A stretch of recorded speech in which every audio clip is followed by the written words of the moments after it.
Good morning and happy Derby Week. Welcome to our Standards Rollout and Implementation webcast.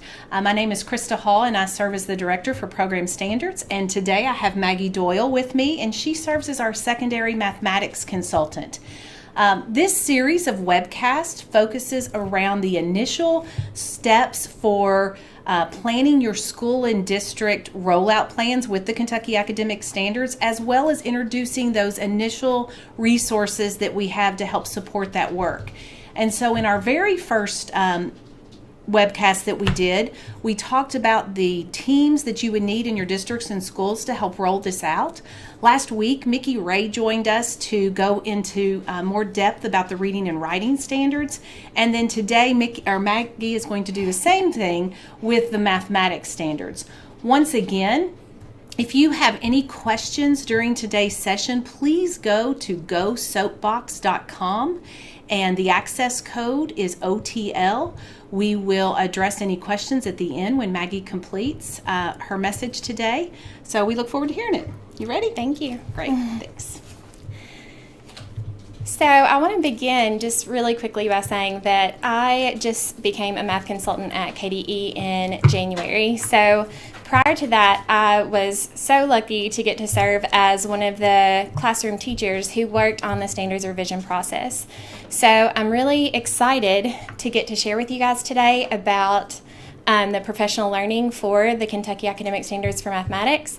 And since I'm new, this is my first webcast, so I'm going to imagine that you are smiling and nodding enthusiastically throughout. So let's go ahead and get started. So in the module, there are 7 sections. So those of you who are familiar with the reading and writing module that Mickey Ray addressed last week are going to notice that that setup is really very parallel. So that was done intentionally to kind of create a little bit of ease of facilitation within districts. So that section A, revision process overview, is really essentially the same. So those sections could be completed at the same time with your entire faculty. So we understand that when standards go through that adoption process, that there's this great and intense urge for educators to just dive in and start aligning their assignments and their assessments and all of their programs to these new standards. But we just want to emphasize that for that time and effort to be really valuable, teachers are going to need a deep understanding of the standards document. So we really encourage utilizing this getting to know the KAS for Mathematics module first, so that that understanding can be the foundation of all that future work that's to come. So let's look at where you can find it. So the module is located on kystandards.org. So as we move toward accessing that, I'm going to mention just really quickly that if you would like to access the standards document via the KDE website, that is still possible, and you can definitely find those on there. If you're on KY Standards, we do encourage you to select that menu on the left side of the screen. For some browsers, that's going to be a plus. In some cases, that's going to be a box. But we really invite you to subscribe because this is how we have the opportunity to communicate with you when there are updates and resources around your areas of interest. So hopefully you've had a chance to do that, but if not, we really encourage you. Okay. So if you wanted to access the mathematics standards, under the Explore Your Resources option on kystandards.org, you can do that. That math menu will provide you the option to download the PDF of the standards, but that also makes available the critical fact sheet. So that critical fact sheet is going to highlight some of the major shifts and the key components of the architecture in the newly adopted standards. It's not an exhaustive list by any stretch of the imagination, but it's going to give you kind of an idea of those major changes from the previous standards to the newly adopted ones. On the standards website, if you select standards resources, there are several things on here that I'd like to point out to you. So the focus of what I'm going to be talking to you about today is really going to be on the module itself, not the actual standards document. So if you haven't had the opportunity to look at that standards document, that top menu that says KAS Leadership March Meetings Resources, is going to give you the option to view a PowerPoint with voiceover slides that will take you in depth through the document itself. So if I'm referencing things today that you're unfamiliar with, then feel free to go back and look at that if you need it. Additionally, down at the bottom, that last menu is a Standards Rollout webcast. So if you weren't able to watch live the last couple of weeks, then we invite you to go back and view those whenever you have the chance. So under the mathematics menu on that, you're going to notice that there are 3 options. The first is a facilitator's guide for the Getting to Know the CAS for Mathematics module. The second is the accompanying PowerPoint. And the last has recently been added within the last week, and that's Module 1 at a glance. So a lot of what we're going to talk about today is really going to be there, that summary of what you're going to see in the module. So just quickly to recap, this module is designed to be used before any of that alignment and curriculum work takes place. So we really want that value to be around the discussions and getting to know the document before people dive into that work. So the goal and the intent and the way that these were written was to be facilitated in a 45-minute PLC session. However, we want that timeline to work for you and your school and your district, and we really want you to be flexible with that. We understand that your districts have different systems and structures in place, and we really want this to fit into what you have already set up. Now, we do, however, want to caution you that if you're thinking 7 sections, 45 minutes per section, we can get that done in one of our teacher work days at the end of the school year. We really just want to caution against that, because just like we do for our students, we want teachers to have some time to reflect and really process the learning that's in this facilitator's module. So they're going to need time to do that. So putting all 7 of those sections in the same day might feel really overwhelming for teachers and for facilitators, because this is new learning across the board within our state. These standards were newly adopted as of March 8th, and so everybody has a little bit of a learning curve. Also keeping in mind at the elementary level, they're going to have newly adopted standards in reading and writing, newly adopted standards in mathematics, and so to do those in one day would be really intense for them and really might not be your best learning opportunity, because a lot of the value might be lost. Additionally, just to mention that last bullet, module facilitators might include department chairs or teacher leaders or maybe instructional coaches or curriculum specialists. So with that in mind, we knew that the person facilitating the module might be a content expert, but they also might not. And so the facilitator's guide is really written to contain content supports and also guiding questions and notes that are going to support a facilitator who may not have an extensive mathematics background. So we hope that as we look at the facilitator's guide and we go throughout the module, that you're going to see some of those supports. So looking at the beginning of this facilitator's guide, I just want to take a second to point out to you that the module goals and intended audiences are listed, and a lot of the planning ahead and preparation and work session suggestions that we just talked about are in that front matter, as is everything else that we're going to talk about today. And I say that to point out that if you are considering who is going to facilitate this work in your district, you really want to choose that person wisely, because if you select someone to facilitate this work and they go on the website and instead of really digging into the facilitator's guide, if they simply select that accompanying PowerPoint, they're going to lose, and I know that Mickey mentioned this last week, they're going to lose at least 80% of that learning, because as we go through, everything else that we're going to talk about today is in the facilitator's guide.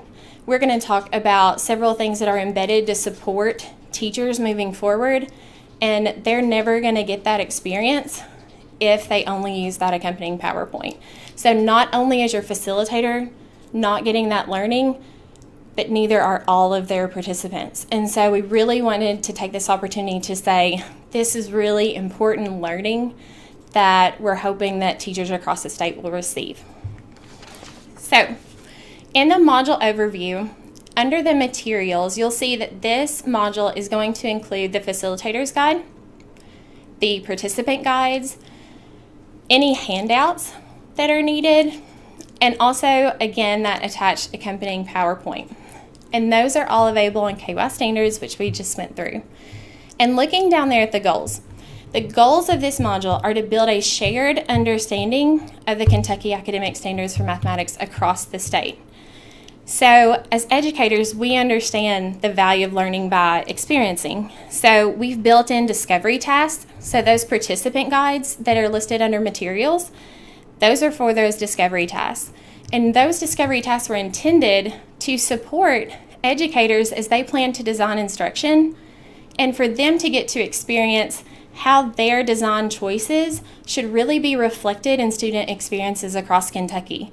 So we really want this to be a shared experience that your entire PLC or your entire department, an entire department statewide, can really learn from. So, getting into the individual sections, the revision process overview comes first. And this section is really very similar to the section that is in the same spot in reading and writing. And the essential idea here is we want teachers and participants to walk away knowing, why do we have these newly adopted standards and where did they come from? And so this is really going to familiarize participants with that information. Now, earlier I mentioned that the module was designed to be 7 sections, 45 minutes. This is probably not going to be one of those 45-minute sections. It's much shorter. But as your facilitators dig in and start making decisions about how they want to facilitate the module and the schedule they'd like to follow, they can kind of make some of those choices for themselves. But I wanted to take this section to really set the stage for the overall layout of the facilitator's guide. So, pictured on the slide is the preparation page for this first section. Prior to every section of the module, there's going to be a page like this that lists any print materials needed. If there's a document needed, that will be hyperlinked there and give some general guidance for what's coming up in that section. Immediately following that is going to be your facilitator's notes page for each section. So every section is set up that way, preparation page, and then followed by those facilitator notes. So looking at the notes pages, you're going to see the notes in the left-hand column, and those are intended to function almost like a script.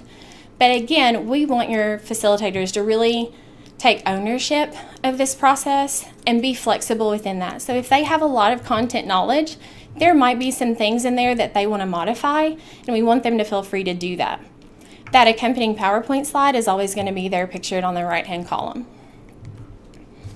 So the second section is going to be on understanding the architecture of the Kentucky Academic Standards for Mathematics. This is going to be a really important section for teachers around the state because our newly adopted math standards look drastically different from the previous standards. And so if you haven't had the opportunity to view those slides and look at that voiceover just to see the layout of the document, that would be really great learning for you to think about moving forward. So the whole point of this section is to familiarize teachers with where the components are, because those components were intentionally developed by the writing team members to support instruction around the state. So, for example, the grade level overview that's listed, that has a particular audience, and we want teachers to have those discussions about who that audience might be and how they can use that component to further their instructional process. So you'll also notice that we highlight the standards for mathematical practice, and that is the entire subject of Section 1C, the mathematical content standards, Section D, and the clarifications and coherence. So Section B really takes an overall look at each component and how they can be utilized to drive instructional choices. And then in the later sections of the module, we dig in a little deeper. So I wanted to share this just to highlight what that facilitator's guide will look like, because when we wrote the module, we really input guiding questions that we want PLCs, that we want departments, that we want teachers to think about as they go throughout this module. And so this is a sample of thinking through that architecture, because those components are really going to be useful for different audiences. And moving forward, we want teachers to be able to use those components in ways they see fit. So they might want to utilize one of those components to make a document to send home to parents, to educate them on what their students are learning over the course of the year. Or they might want their administrators to have access to part of that because it's going to help explain in maybe non-content language what should be happening in the classroom to get a better idea of the picture that is taking place. So we really encourage teachers in this section to really consider those components. And Section C is a great opportunity to improve education around our state. So it highlights the standards for mathematical practice. So first off, I'll say that we're going to spend next week's webcast, I know, I'm excited too. We're going to spend next week's webcast about entirely the standards for mathematical practice. And so we really want this to be emphasized, and it's emphasized in the module. So after speaking with representatives from the co-ops and just having discussions with teachers around the state, we realized that the level of consistency across the state is really not there yet with these mathematical practices. We have pockets who are just knocking it out of the park, and they are really doing a great job of integrating these into their instruction. And maybe they've had a lot of training, but then we have other places where maybe that's not the same case. And then we also have to consider new teachers and making sure that they have that support as well. So the rollout of these newly adopted standards really is a great opportunity for educators around the state to build this shared understanding moving forward. So within this section, in that preparation page, you'll notice that there are a lot of hyperlinks. So each of those hyperlinks is specifically targeted for that grade level. So as you notice, each of them is listed. And then for high school, our standards aren't really listed by grade level, they're by conceptual category. So each of the discovery tasks have a couple of different options for high school. Not necessarily the content activity may not be by conceptual category, but I tried to include a couple options because I know that the specialties and things like that are a little more nuanced at the high school level. So those will be hyperlinked.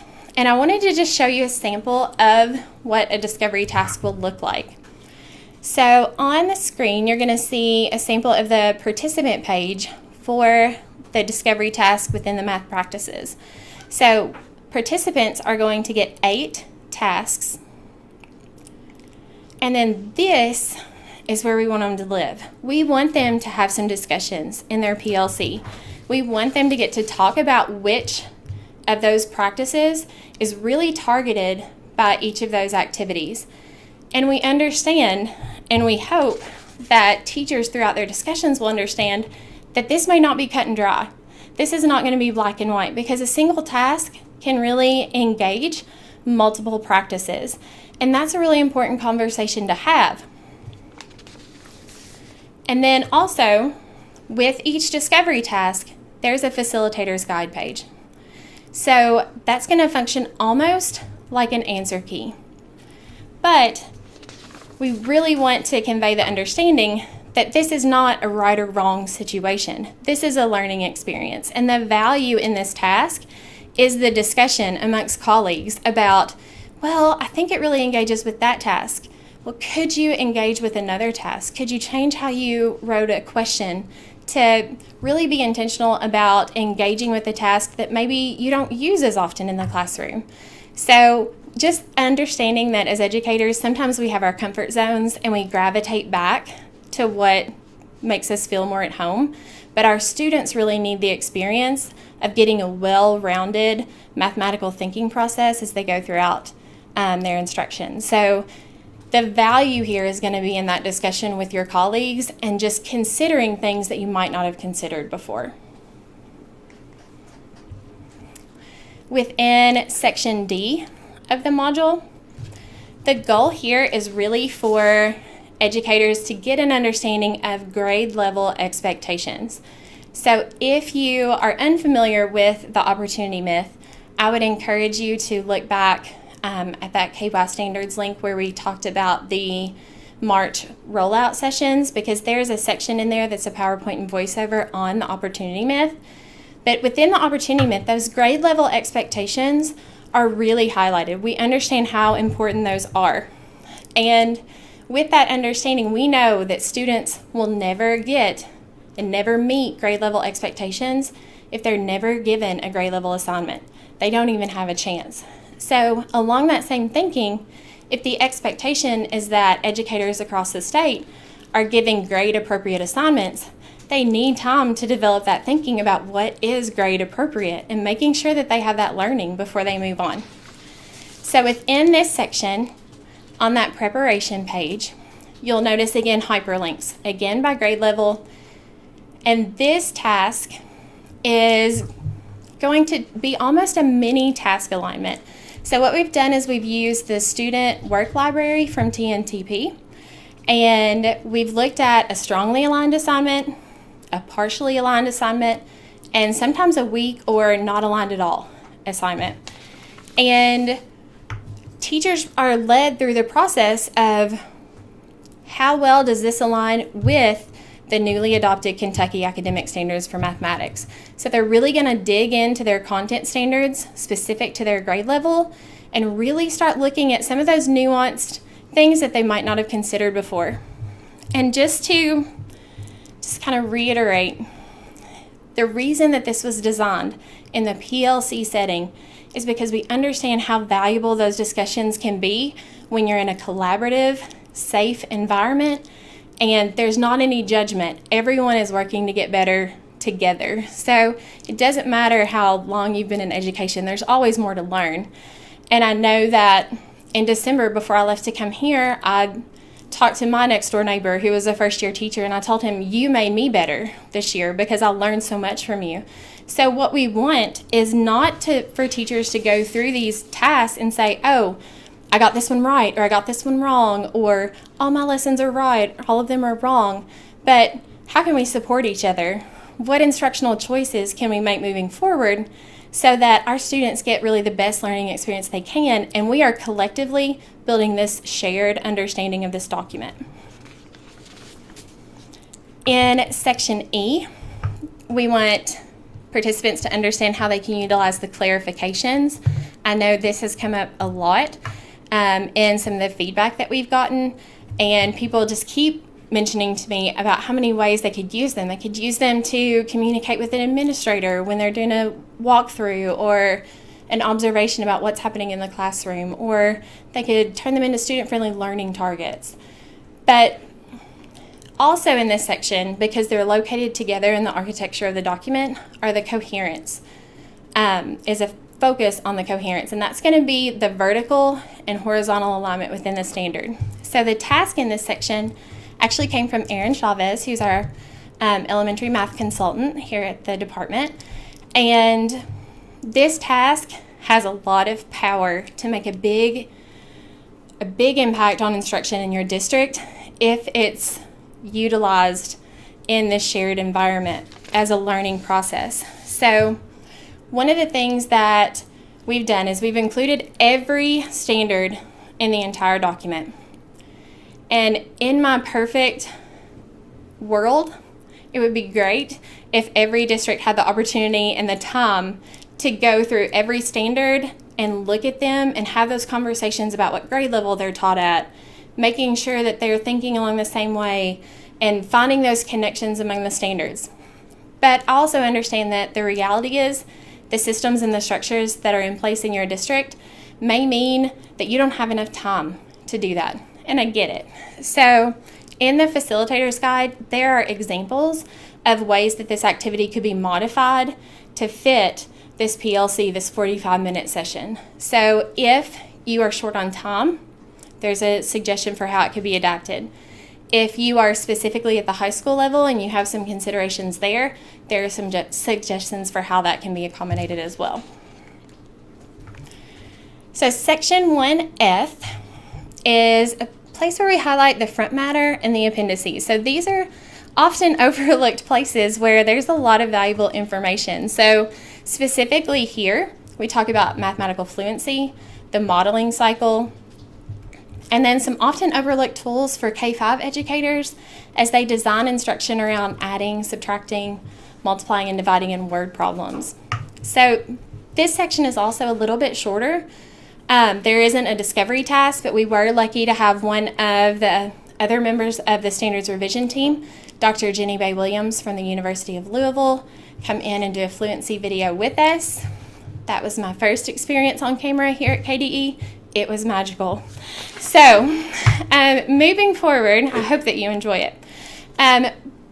Just thinking about this though, I know that that specifically says for K-5 educators, but I do just want to mention that thinking around, I know that we don't have a chart in the appendix about make sure you ask a word problem this way, this way, this way, and this way. That thinking can be really powerful for high school teachers too.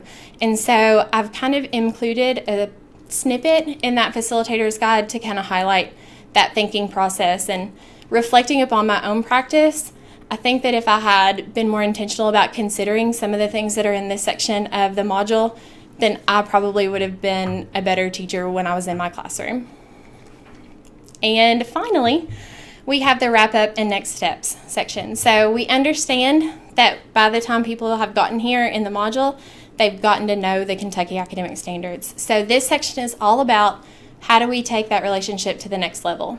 So there are planning guides for teachers, for school leadership, and for district leadership.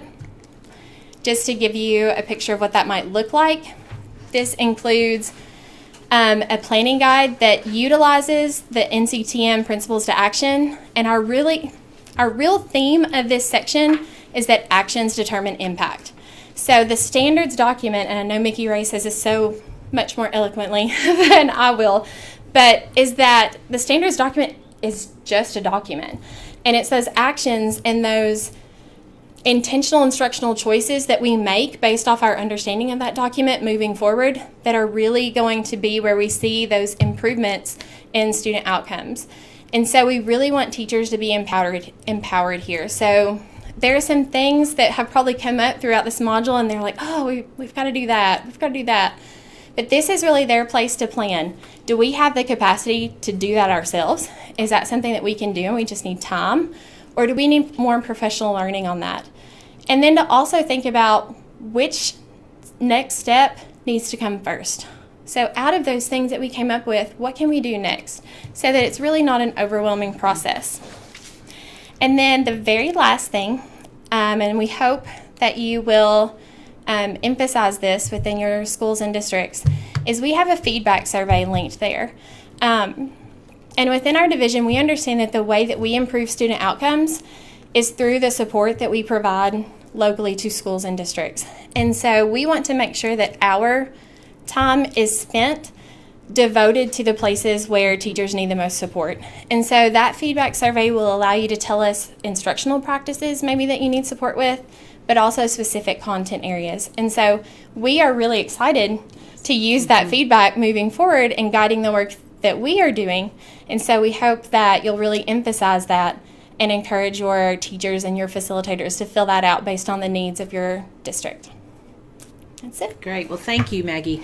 And I want to reiterate what she definitely said about that feedback survey. We know that there is quite a bit of information in the module, but we also recognize that if we need to provide additional supports in certain areas, the way that we want to hear from you, many of you email us directly and we appreciate that, but you can also do that through the feedback survey so that we are able to actually address that as we go along. So we are getting ready to do the 5 things to know before you go, but while I'm doing that, please remember that if you have any last minute questions that you want to ask, to go to Go Soapbox with the access code of OTL, and we will get those answered once I conclude this. So 5 things to know before you go. Choosing and supporting your professional learning facilitator. Maggie hit this again this week, as did Mickey. Choosing the right facilitator is an important part of the process, but it's also about offering the kinds of supports they need to lead the professional learning. That is crucial for school success. School focus teams should consider both the facilitator choice and the ways that we're going to support them through time and resources. Number 2, our June conference. Exciting news, we have added a 4th location that will occur on June the 11th. This will take place in Louisville. The specific location in Louisville, it is not announced yet, but we do have the registration link up on the kystandards.org page. If you had already signed up to attend at another location and you want to switch to Louisville, that is perfectly fine. Just please, if you will cancel your registration at your first location so that will open up a spot for other educators. That'd be great. Number 3, your subscription emails. Many of you have subscribed to kystandards.org, but what we have discovered is that when we're sending emails out through that source, that many times those are going into your junk email. So please check your junk email. You can actually you can go in and do a condition or a rule on emails to let your computer know not to send certain emails to your junk folder. So if you're not sure how to do that, Google that or find your friendly tech person in your building to help. Number 4, remember to contact your cooperative for support. The regional educational cooperatives are a great resource for district and school support for standards implementation work. Contact your co-op for more information on the resources and supports they can provide. Reach out with your specific need. They're there to help you and they want to. And next week, as Maggie already mentioned, we will be continuing with mathematics, but we will do a deeper dive into the standards for mathematical practice. So we definitely hope that you can join us next week as well. Okay, so I'm going to pull up our questions. Let me first say there were a few questions about the PowerPoint being available. We do send that out at the conclusion of this session with the video. So if you receive this information through kystandards.org through that subscribe list, we send it out that way. And then Kevin Stoll sends it out to his listserv group as well. And then we are working to put those on our kystandards.org page with the actual video. So to have all of those resources together. Okay, and then I'm looking, what suggestions do you have for using the modules in PLCs in small schools where there is only one teacher at each grade level? Maggie, do you have suggestions for that? Well, I would really encourage that maybe if there's just that situation, is that maybe they could team up, because oftentimes, even though you have one teacher at each grade level, that grade level may not be consistent from year to year. So if they can group together maybe in grade bands and still go through this learning experience, that's going to be really valuable. Also, one thing that will be really nice is that for reading and writing and for mathematics, the facilitator's guide is exactly the same for all of those grade levels. So if they wanted to facilitate this in one large group, they could. That learning is going to be over the same content and same idea. What is tailored to grade level specifics are the discovery tasks. So within that facilitator's guide, they can learn about the standards for mathematical practice, and then they can look at a discovery task that is tailored to their grade specifically. And I agree, and I think one thing, this would require a little more organization with your district focus team planning this, but if you only have one teacher per grade level, it's a great opportunity to really look at vertical teaming. So if you could pull together your K-8 group or even your K-12 group within that content area, it would give them the opportunity to look at those progressions and the coherence within the content area.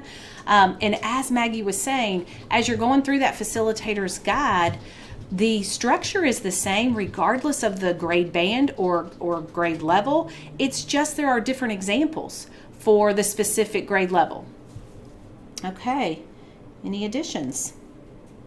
Okay, I think that looks like we have concluded all of our questions. Please join us next Thursday where we will continue with mathematics but dive into the mathematical standards for mathematical practice, and we hope you have a great end to your week and a good Derby weekend. Thanks. Thank you.